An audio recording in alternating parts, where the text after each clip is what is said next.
നമുക്കിടയിൽ പലതരത്തിലുള്ള ബേഡ്സിനെ വളർത്തുന്ന ആൾക്കാരുണ്ടല്ലേ. കോഴി, കാട, താറാവ്, finches, pheasants, cockatiels, pigeons, love birds, അങ്ങനെ നിരവധിയായിട്ടുള്ള വളർത്തു പക്ഷികൾ. അപ്പോൾ ഈ പറഞ്ഞ വളർത്തു പക്ഷികൾക്ക് എന്തെങ്കിലും ഒരു അസുഖം വരുന്ന സമയത്ത് അവർ തീറ്റ എടുക്കത്തില്ല, വളരെ ടയർഡായിട്ട് നിൽക്കും. നമുക്കൊരു ആൻറ്റിബയോട്ടിക് കൊടുക്കണമെങ്കിൽ തീർച്ചയായിട്ടും ഹാൻഡ് ഫീഡ് ചെയ്യണം. അപ്പോൾ എല്ലാവരും കേട്ടിട്ടുണ്ടല്ലേ ഹാൻഡ് ഫീഡ് ചെയ്യുക എന്നുള്ളത്. അപ്പോൾ എന്താണ് ഹാൻഡ് ഫീഡ് ചെയ്യേണ്ടത്? ലോകത്തിലെ തന്നെ ഏറ്റവും മികച്ച ഹാൻഡ് ഫീഡാണ് നിങ്ങൾ ഈ കാണുന്നത് കേട്ടോ. അപ്പോൾ ഇതെന്തായിട്ടെന്ന് അറിയാനായിട്ട് തീർച്ചയായിട്ടും വീഡിയോ പൂർണ്ണമായിട്ടും സ്കിപ്പ് ചെയ്യാതെ കാണുക. തീർച്ചയായിട്ടും പ്രയോജനപ്പെടുന്ന വീഡിയോ ആയിരിക്കും. വീഡിയോ കണ്ട് ഇഷ്ടമായിട്ടുണ്ടെങ്കിൽ ഒന്ന് ലൈക്ക് ചെയ്ത് സഹകരിക്കുക. അപ്പോൾ നമ്മുടെ കോഴിക്കുഞ്ഞ് ആസ്വദിച്ച് കുടിക്കുന്നത് കണ്ടോ? അപ്പോൾ എന്താ സംഭവം എന്നറിയണ്ടേ? നേരെ വീഡിയോയിലേക്ക് പോവാം. നമ്മുടെ ഫീഡിലേക്ക് വേണ്ട ഒരു ഇൻഗ്രീഡിയൻറ്റ് ഗ്രീൻ ടീ ആണ് കേട്ടോ. അതുണ്ടാക്കാനായിട്ട് 1/2 ഗ്ലാസ് വെള്ളം എടുത്തിട്ടുണ്ട്. അതുപോലെ തന്നെ ഗ്രീൻ ടീയുടെ ഒരു ബാഗ് നമ്മൾ ഡിപ്പ് ചെയ്യുന്നുണ്ട്. നമുക്ക് വേണ്ടത് 1 സ്പൂൺ ഗ്രീൻ ടീ ആണ് കേട്ടോ. 1/2 ഗ്ലാസ് മൊത്തം വേണ്ട. അതുകൊണ്ട് ഗ്രീൻ ടീയുടെ പാക്കറ്റ് പൊട്ടിച്ച് യൂസ് ചെയ്യേണ്ടവർക്ക് അങ്ങനെ യൂസ് ചെയ്യാം, കുഴപ്പമില്ല. അപ്പോൾ ഗ്രീൻ ടീ ഉണ്ടാക്കി നമ്മൾ ഒരു സൈഡിലേക്ക് മാറ്റി വെച്ചിട്ടുണ്ട്. നമുക്ക് ഇനി വേണ്ട ഒരു മുട്ടയാണ്. രണ്ടാമത്തെ ഇൻഗ്രീഡിയൻ്റ് ആയിട്ട് നമുക്ക് വേണ്ടത് കോഴിമുട്ടയിലെ മഞ്ഞക്കരുവാണ്. അപ്പോൾ മുട്ട പൊട്ടിച്ച് കയ്യിലേക്ക് ഇട്ടിട്ട് നമുക്ക് വെള്ളയും മഞ്ഞയും മാറ്റിയെടുക്കാം. ലോകത്തിൽ തന്നെ ഏറ്റവും ഹെൽത്തി ആയിട്ടുള്ള ബയോ ആക്റ്റീവ് കോമ്പൗണ്ട്സ് അടങ്ങിയിട്ടുള്ള ഡ്രിങ്കാണ് ഗ്രീൻ ടീ എന്ന് പറയുന്നത്.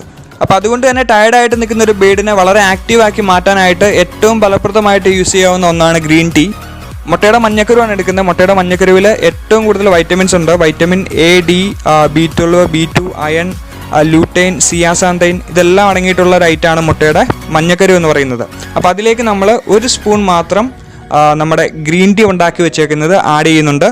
അപ്പോൾ ഇതിൻ്റെ കൂടെ നമ്മൾ വിമറാൾ കൂടി ചേർക്കുന്നുണ്ട്. ഒരു 5 തുള്ളിയാണ് ചേർക്കുന്നത്. നിങ്ങളുടെ കയ്യിൽ ഉണ്ടെന്നുണ്ടെങ്കിൽ മാത്രം ചേർക്കുക, ഇല്ലാന്നുണ്ടെങ്കിൽ ചേർത്തില്ലെങ്കിലും വിഷയമില്ല. അപ്പോൾ അടുത്ത പരിപാടി നന്നായിട്ട് ഇത് മിക്സാക്കി എടുക്കുക എന്നുള്ളതാണ് കേട്ടോ. ഏകദേശം ഒരു 5 മിനിറ്റോളം നന്നായിട്ട് ഇളക്കി മിക്സാക്കി എടുക്കുക. മുട്ടയുടെ വെള്ളം നമ്മൾ ഒഴിവാക്കിയിട്ടുണ്ട്. അതിന് കാരണം മുട്ടയുടെ മഞ്ഞയിലാണ് ഏറ്റവും കൂടുതൽ വൈറ്റമിൻസ് അടങ്ങിയിട്ടുള്ളത്. ടയർഡായിട്ടിരിക്കുന്ന ഒരു ബേഡിനെ, അത് കോഴിയാവട്ടെ മറ്റ് ഇതര ബേഡ്സ് ആവട്ടെ, അവരെ ആക്റ്റീവ് ആക്കി എടുക്കാനായിട്ട് ഏറ്റവും കൂടുതലായിട്ട് വേണ്ടത് വൈറ്റമിൻസിൻ്റെ സപ്പോർട്ടാണ്. ഈ വൈറ്റമിൻസിൻ്റെ സപ്പോർട്ട് കിട്ടാനായിട്ടാണ് നമ്മൾ എഗ് യോക്ക് മാത്രം, അതായത് മുട്ടയുടെ മഞ്ഞക്കരു മാത്രം ഉപയോഗിച്ചത് വെള്ളം മാറ്റി വെച്ചത്.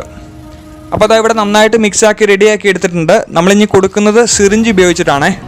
ഇത് ഒരു ദിവസം മാത്രമായിട്ട് ഉണ്ടാക്കി വെക്കാൻ പാടുള്ളൂ. നാളത്തേക്ക് ഉണ്ടാക്കി വെക്കാൻ പാടില്ല. നാളെ സെപ്പറേറ്റ് വീണ്ടും ഉണ്ടാക്കിയിട്ട് വേണം കൊടുക്കാനായിട്ട്. രാവിലെയും വൈകുന്നേരം ഉച്ചയ്ക്കുമായിട്ട് നമുക്ക് ബേഡ്സിന് കൊടുക്കാനായിട്ട് രാവിലെ തന്നെ ഉണ്ടാക്കിയിട്ട് വൈകുന്നേരം വരെ ഉപയോഗിക്കാം. തീരെ വയ്യാത്ത കോഴിക്കുഞ്ഞുങ്ങളെ അല്ലെങ്കിൽ ബേഡ്സിനെ ഹാൻഡ് ഫീഡ് ചെയ്യുമ്പോൾ തീർച്ചയായിട്ടും സിറിഞ്ചിൽ ഈ ഒരു രീതിയിൽ വേണം ഹാൻഡ് ഫീഡ് ചെയ്യാനായിട്ടോ. നിങ്ങൾ കോഴിയുടെ വായിലേക്കോ അല്ലെങ്കിൽ ബേഡ്സിൻ്റെ വായിലേക്ക് ഇറ്റിച്ചു കൊടുക്കാതെ അവരുടെ ചുണ്ടിലേക്ക് ജസ്റ്റ് ഒന്ന് മുട്ടിച്ചു കൊടുത്താൽ മാത്രം മതി. അവർ തന്നെ അത് കൺസീവ് ചെയ്യും. അപ്പോൾ ഇനി ടയർഡായിട്ട് നിൽക്കുന്ന ബേഡ്സിന് എന്ത് കൊടുക്കും എന്നുള്ള പേടി വേണ്ട. ലോകത്തിലെ ഏറ്റവും മികച്ച ഹാൻഡ് ഫീഡാണ്. അപ്പോൾ തീർച്ചയായിട്ടും ട്രൈ ചെയ്യുക.